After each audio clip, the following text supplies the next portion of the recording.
Michael Landon married 3 times, became a father to 9 children, and spent decades playing men who seemed certain that every broken family could be repaired. In 1956, long before America knew him as Little Joe, Landon married legal secretary Dodie Levy-Fraser. He adopted her son Mark, and the couple later adopted Josh. 3 years later, Bonanza turned the struggling actor into a television star. Fame brought money, recognition, and a demanding new life. By March 1962, Michael and Dodie had separated. Their divorce was finalized that year, closing the first chapter of a family story that would keep expanding, even as earlier relationships fell away. His second chapter began on the same Western set that had made him famous. Marjorie Lynn Noe, a model and commercial actress known as Lynn, was working as an extra when their eyes met. Cheryl, Lynn's daughter, later wrote that both parents remembered the connection as immediate and overwhelming.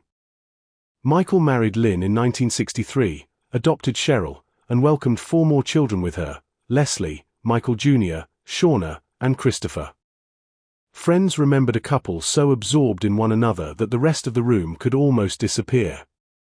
For years, the Landons looked like the large Hollywood family viewers wanted to believe. Michael preferred series work partly because it kept him near home, and Lynn often traveled with him. They even appeared with their children in Kodak commercials.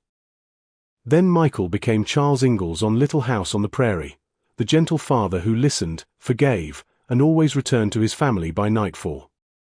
Off camera, however, the marriage that supported that image was slowly changing. Lynn described the cost of trying to become exactly what Michael wanted. "I was too busy being the kind of wife he wanted me to be. I lost myself little by little." Her words did not erase Michael's feelings, but they revealed how a person can disappear inside a marriage that still looks happy from the outside. She had built her world around him, and when that world shifted, she was left trying to understand who she was without it. The breaking point came when Michael grew close to Cindy Clerico, a makeup artist and stand-in on the Little House set. Lynn and Michael divorced in 1982 after nearly 19 years of marriage. Michael said the marriage had problems before Cindy entered his life. He believed ending it was painful for him too, but better than allowing an unhappy relationship to continue unchanged. That explanation showed his perspective, but it could not remove the pain felt by Lynn or the children watching their family divide.